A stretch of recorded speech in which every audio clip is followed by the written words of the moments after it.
বন্ধুরা, যা গরম পড়েছে আর মনে হচ্ছে শহরের এই প্যাচপ্যাচে গরমে বোধহয় বেশি দিন ভালো লাগবে না। মন ভালো রাখতে আর শরীরকে সতেজ রাখতে আমার মনে হয় টুক করে 2-3 দিনের ছুটিকে ম্যানেজ করে বা একটু লং উইকেন্ড পেলে বাইরে বেরিয়ে আসাই ভালো। আর জায়গাটা যদি এরকম হয়, পাহাড়ি নদী কুলকুল তার শব্দ নিয়ে বয়ে চলেছে নিজ গতিতে, তার সামনে বেশ বিস্তীর্ণ একটা বসার জায়গা যেখানে বসে তোমরা সময়ের পর সময় নিশ্চিন্তে কাটিয়ে ফেলতে পারবে, আর সাথে রয়েছে সেগুনের জঙ্গল, কেমন লাগবে বলো তো? চলো বন্ধুরা, আজকে এরকমই একটা জায়গার সন্ধান নিয়ে আমি চলে আসছি।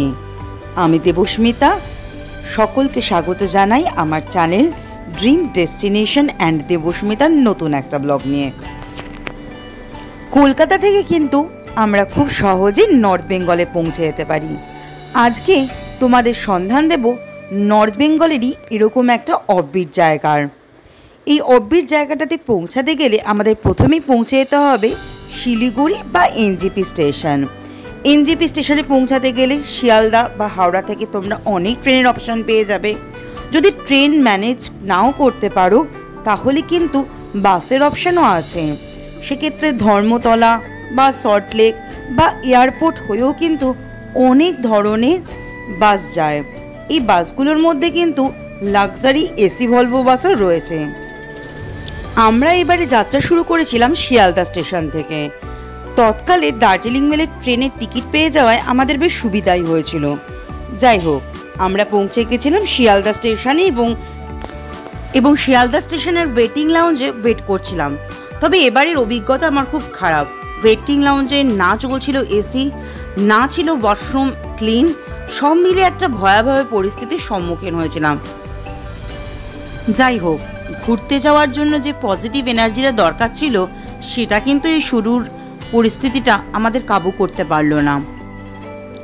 আসলে দার্জিলিং মেলেও টিকিট পাওয়াটা কিন্তু বেশ একটা ভাগ্যের ব্যাপার। দার্জিলিং মেলের ট্রেনের টাইমিংটা না খুব ভালো, মানে শিয়ালদা স্টেশন থেকে রাতে 10:05 ছাড়ে আর সকালবেলায় 8:15 নাগাদ এনজেপি স্টেশনে পৌঁছে দেয়। সারাটা দিন তোমরা চাইলে কাজ করেও কিন্তু এই ট্রেনে উঠে সফর করতে পারো, মানে একটা দিন কিন্তু অ্যাটলিস্ট নষ্ট হয় না। আবার ওখানেও সকাল সকাল পৌঁছে যাওয়ার দরুন সারাটা দিন তোমরা সময় পাবে যে কিভাবে ট্যুরটাকে প্ল্যান করবে। এর আগেও আমি নর্থ বেঙ্গলে অনেকবার এই ট্রেনে গেছি। প্রথমবার যখন গেছিলাম আমার মেয়েকে নিয়ে দার্জিলিংয়ে, তখন ও একদম ছোট্ট, 1 বছর বয়স। সেবারে ফার্স্ট ক্লাসে গেছিলাম। কোভিড পরিস্থিতিটা তখনও কিন্তু বেশ চিন্তারই কারণ ছিল। তো বন্ধুরা, আবার আমাদের যাত্রা শুরু হয়ে গেছে। স্টেশনে ভিড়ের মধ্যে কতটা কি বোঝা যাচ্ছে আমি জানি না। চললাম আবার নর্থ বেঙ্গলে। পাহাড় ডাকছে, অনেকদিন যাওয়া হয়নি। সব জায়গায় যাচ্ছি, সমতল সমুদ্র, বাট পাহাড়টা একটু মিস হয়ে যাচ্ছে। এবারে আমাদের গন্তব্য রইল পাহাড়। এই ট্রেনে ফার্স্ট ক্লাস এসি রয়েছে, তাছাড়া রয়েছে 2 এসি, 3 এসি এবং স্লিপার কার। নিজেদের বাজেট বুঝে তোমরা কিন্তু এখানের যে কোনো ক্লাসে টিকিট কেটে নিতে পারো। চলো এবার ট্রেনে ওঠার পালা। একদম সুন্দর সময় কিন্তু আমরা নিউ জলপাইগুড়ি স্টেশনে পৌঁছে গেছি। শুধু অন টাইম বললে ভুল হবে, রাদার 5 মিনিট আগে কিন্তু দার্জিলিং মেল আমাদেরকে স্টেশনে পৌঁছে দিয়েছে। ভীষণ ভীষণ ভালো এক্সপিরিয়েন্স হলো। গুড মর্নিং ফ্রেন্ডস, এই সুপ্রভাতটা জানাচ্ছি নিউ জলপাইগুড়ি স্টেশন থেকে। গতকাল রাতে আমরা দার্জিলিং মেলে উঠেছিলাম এবং আজকে একদম পারফেক্ট টাইমে আমরা স্টেশনে পৌঁছেও গেছি। খুব ভালো ছিল ট্রেন সফরটা।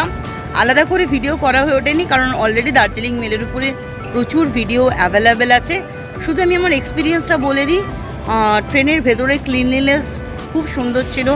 আমাদের ভাগ্য ভালো যে আমাদের সফরের সময় যে মানুষগুলো ছিল তারাও খুব মিশুকে এবং ভালো ছিল। আর বাকি অ্যাটেন্ডেন্টরা খুব একটা চোখে পড়েনি, কিন্তু যাই হোক ওভারঅল যখন ক্লিনলিনেস ছিল আলাদা করে কিছু বলার প্রয়োজন বোধ হয়নি।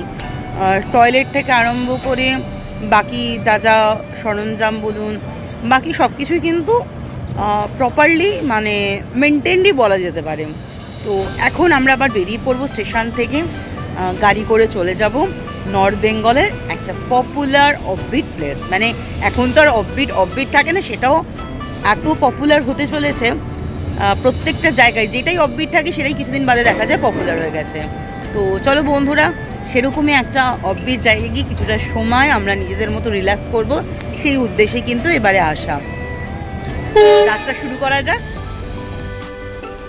এনজিপি স্টেশনের বাইরে কিন্তু অনেক দিন ধরে রিনোভেশনের কাজ হচ্ছে, কাজেই একদম স্টেশনের বাইরে সংলগ্ন যে খাবারের দোকানগুলো ছিল ওগুলো কিন্তু অনেকটাই বন্ধ আছে। তো বেরিয়ে এরকম একটা ছোট্ট চায়ের দোকানে আমরা চট করে একটু চা আর ডিম অমলেট খেয়ে নিলাম। এই যে এনজিপি স্টেশনের বাইরে পার্কিং এরিয়ার এখনকার অবস্থা, আর এই যে দেখিয়ে দিলাম পার্কিং এরিয়ার সামনেই রয়েছে পে অ্যান্ড ইউজের টয়লেট।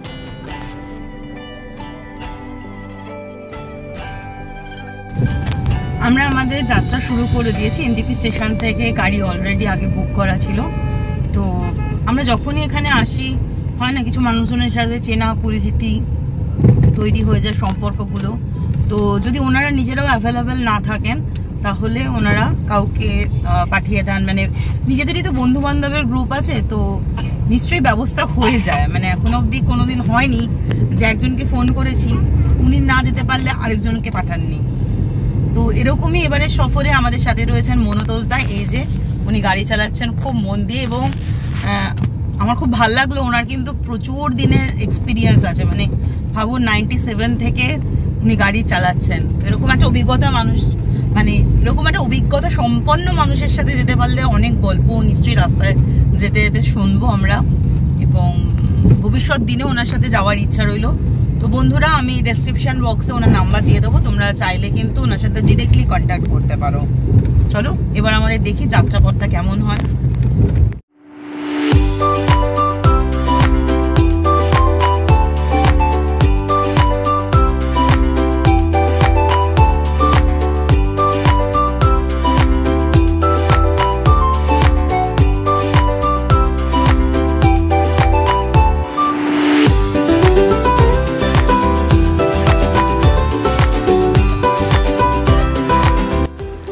বাইপাস হয়ে আমরা সুকনার দিকের রাস্তাটাকে ধরে নিয়েছিলাম, আর যতবারই যাই না কেন এই রাস্তাটা এত ভালো লাগে, এত ভালো লাগে, সেটা মনে হয় বলে বোঝাতে পারবো না। এই রাস্তাটাই আমাদেরকে মনে হয় টেনে নিয়ে যায়। আলটিমেটলি পৌঁছাবার আগে যে যাত্রাপথটা থাকে সেটাও তো মনে রাখার মতো হওয়া চাই, তাই না বন্ধুরা?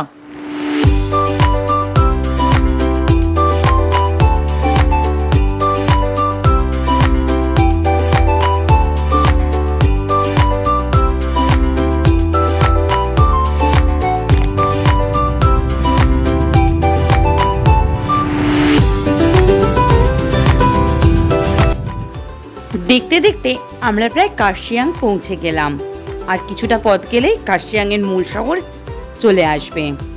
আর ঠিক পৌঁছাবার আগেই রাস্তার ধারে চোখে পড়লো এই মেমোরিয়ালটা। এই মেমোরিয়ালটার সঠিক নাম এবং লোকেশন তো বলতে পারবো না, তবে কার্শিয়াংয়ে ঢোকার আগেই কিন্তু এই জায়গাটা চোখে পড়বে। আর দেখো নিচে কি সুন্দর ওই জিগজ্যাগ রাস্তাটা দেখা যাচ্ছে। এখান থেকে কিন্তু দুর্দান্ত লাগবে, তোমরা একটা দারুণ ভিউ পয়েন্ট হিসাবে জায়গাটাকে ধরে নিতেই পারো। ওই যে দূরে মূল কার্শিয়াং শহরটা দেখা যাচ্ছে, কতটা জনবহুল দেখো, দূর থেকে দেখলেই কিন্তু বুঝতে পারবে, প্রচুর ঘরবাড়ি।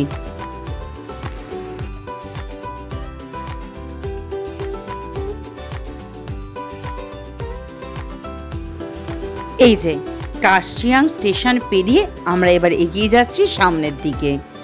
রাস্তা কিন্তু এই মূল শহরের মধ্যে বেশ ছোট হয়ে গেছে, গাড়ি চালাবার সময় একটু সতর্কতা বা সময় লাগেই। এটা যে কোনো শৈল শহরেরই নিজস্ব কাহিনী।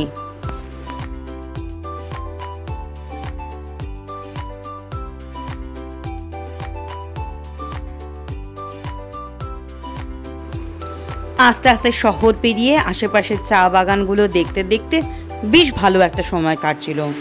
তার সাথে মূল শহর ছাড়িয়ে যাওয়ার পরে মাঝে মাঝে যে বাড়িগুলো দেখি না, ওগুলো দেখতেও খুব ভালো লাগে। কোথাও রাস্তা সরু, কোথাও আবার একটু চওড়া। পাহাড়ি রাস্তার যে এই মজাটা, এটা কিন্তু ঠিক যারা না যাও তারা বুঝতে পারবে না। যাই হোক, আস্তে আস্তে করে একটা একটা করে শৈল শহর পার করছি, আর সামনের দিকে এগিয়ে যাচ্ছে আমাদের গাড়ি। এবারে সোনাদাও পেরিয়ে গেলাম। এই কিছুক্ষণের মধ্যেই কিন্তু চলে আসবে ঘুম, তবে মনে হচ্ছে এবার একটু গলা ভেজাতেই হবে। কাশিয়াং থেকে তো অনেকটা এগিয়ে এসেছি আমরা। কাশিয়াং টু সোনাদাতে এসে এখন পৌঁছে গেছি। এরপর ঘুম হয়ে আমরা চলে যাব বিজনবাড়িতে। তো এই সোনাদার জায়গাটার থেকে আসার পর একটু ঠান্ডা ঠান্ডা ফিল করছিলাম। আমাদের যিনি ড্রাইভার দাদা আছেন ওনাকে বলেছি যে একটু ভালো চায়ের দোকান থাকলে উনি নিয়ে এসছেন। খুব শান্ত নিরিবিলি, পরিবেশটাও খুব ভালো লাগবে, এবং সব থেকে বড় কথা চাটা কিন্তু এক্সেলেন্ট হয়েছে। উনি বলছিলেন অনেক দোকান পাবেন, বাট সেই যে চায়ের ফিলিংসটা সেটা আসবে না। তো এখন এই ঠান্ডার মধ্যে যে চাটা খাচ্ছি সেটা কিন্তু সত্যি এনজয় করার মতো। আর মেয়েকে সাথে সাথে বাটার বিস্কিট। আচ্ছা, এর আগে বলে দিই, আমরা একটা বেকারির দোকান পেয়েছিলাম সোনাদাতে, কিন্তু বেকারিও খুব ফেমাস। তো ওখান থেকে কিছু বিস্কিট কুকিজ নিয়ে নিয়েছি। আশা করবো আমাদের এই ট্রিপটাকে আমরা ভালোই উনি চা সহযোগে এই কুকিজ বিস্কিটগুলো আমরা এনজয় করতে পারবো। চলো বন্ধুরা, সাথে থাকবো। বাহ, এই হচ্ছে দোকানটা টেস্টি ডিলাইট। খুব সুন্দর, পরিষ্কার পরিচ্ছন্ন, সব থেকে বড় কথা হোস্ট যারা তারাও কিন্তু ভীষণ ভালো মানুষ।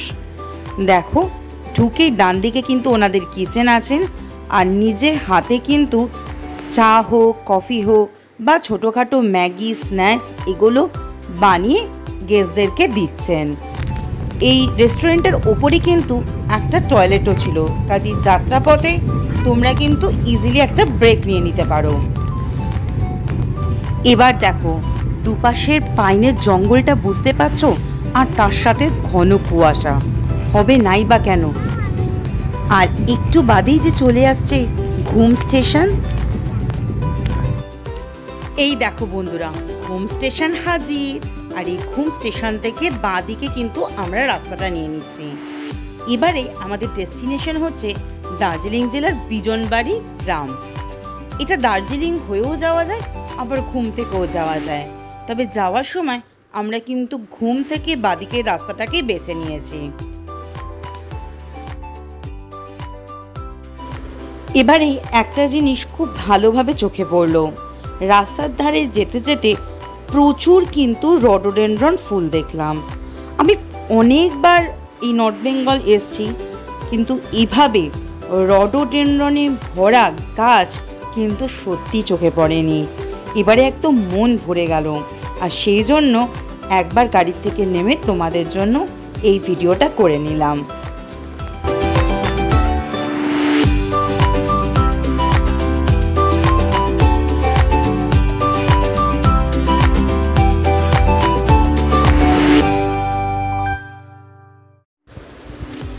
কিছু দূর গাড়ি চলার পর বুঝতে পারলাম রাস্তার অবস্থা কিন্তু খুব খারাপ। সত্যি কথা বলতে বেশ কষ্টই হচ্ছিল। বেশিরভাগ জায়গাতেই রাস্তা তৈরির কাজ এখনও চলছে, মানে সঠিকভাবে রাস্তা এখনও কিন্তু চলাচলের উপযুক্ত হয়নি। তবে কি করা যাবে, গাড়ি তো যাবেই। তো ওই রকম অবস্থাতেই গাড়িগুলো কিন্তু যাচ্ছে। মাঝে মাঝে কয়েকটা জায়গাতে রাস্তা ঠিক ছিল, যেমন এই জায়গাটা। এরকম কিছু টার্ন তোমাদের ওই জন্য দেখিয়ে দিচ্ছি। তবে আবার যে সেই খানিক দূর চলার পর রাস্তার অবস্থা আবার বেহাল। সত্যি কথা বলতে রাস্তার এই খারাপ অবস্থাটা আমাদের অল্প কিলোমিটারের রাস্তাটাকেও অনেকটা সুদীর্ঘ করে তুলেছিল, মানে অনেকটা সময় লেগে যাচ্ছিল পৌঁছাতে। যাই হোক, যেতে যেতে রাস্তার ধারের যে প্রাকৃতিক দৃশ্যগুলো ছিল ওটা কিন্তু ভীষণ নজর কাড়া।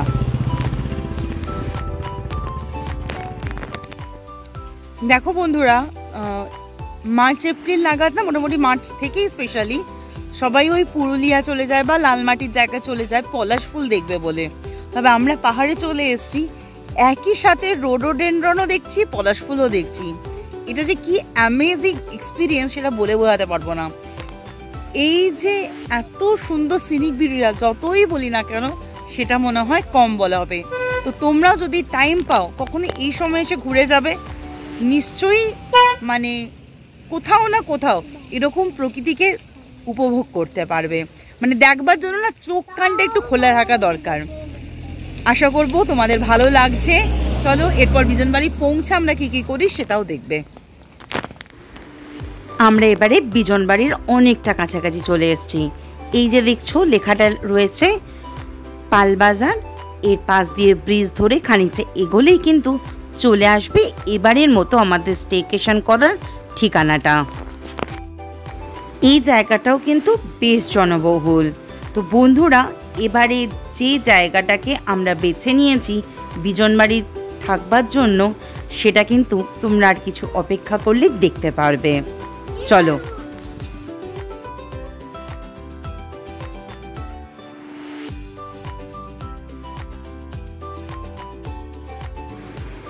আমরা পৌঁছে গেছি রিভার রুট হোমস্টেতে। হোমস্টেতে ঢুকবার আগে জায়গাটা জাস্ট তোমাদের সাথে শেয়ার করে দিলাম। ওই যে দেখলে পুলবাজারের থেকে আর একটু এগিয়ে একটা পেট্রোল পাম্পের সামনেই কিন্তু এই হোমস্টেটা রয়েছে। লোকেশনটা ভীষণ সুন্দর, আর তার থেকেও বেশি সুন্দর এই হোমস্টের ভিতরে জায়গাটা। এই যে এই মানুষটির সাথে আমরা আসলাম, কত গল্প করলাম না দাদা, আস্তে আস্তে কিন্তু এতটা সময় আমাদের পেরিয়ে গেল। তো আমি ডেসক্রিপশন বক্সে নাম্বার দেবো, আপনি একবার মুখে আপনার নাম্বারটা বলে দিন। 9474079336। ঠিক আছে, মানে এনজিপি স্টেশন থেকে যে কোনো জায়গা, সে দার্জিলিং হোক, সিকিম হোক, অফবিট হোক, আপনি নিয়ে চলে যাবেন, খালি একটু আগে ফোন করে দিতে হবে। ঠিক আছে, আর যদি একদিন আগে ফোন করে দিলেই হবে। আর যদি ইনস্ট্যান্ট এসেও মনে হয় কারুর, একবার ফোন করে নিতে পারেন, যদি উনি অ্যাভেলেবেল থাকেন ডেফিনেটলি বলে দেবেন। ঠিক আছে, দাদার সাথে আবারও ফেরা যাবে। এই হচ্ছে ওনার গাড়ি। থ্যাংক ইউ সো মাচ দাদা, আবার দেখা হবে, ভালো থাকবেন। হোমস্টের ভিতরে ঢুকে পড়েছি, আর ঢুকে পড়ার পর সেগুন কাঠের জঙ্গলে এরকম একটা দুর্দান্ত অ্যাম্বিয়েন্স মনটা জাস্ট ভরিয়ে দিল। রিভার রুট ইন বিজনবাড়ির অন্যতম সেরাই হোমস্টে সম্পর্কে জানতে গেলে বন্ধুরা তোমাদের একটু অপেক্ষা করে যেতে হবে। খুব তাড়াতাড়ি আমার নেক্সট ভিডিও নিয়ে আমি হাজির হয়ে যাব। ততক্ষণের জন্য না হয় একটু অপেক্ষা করে যাও। এখনকার মতো টাটা, বাই বাই, সকলে ভালো থেকো, সুস্থ থেকো।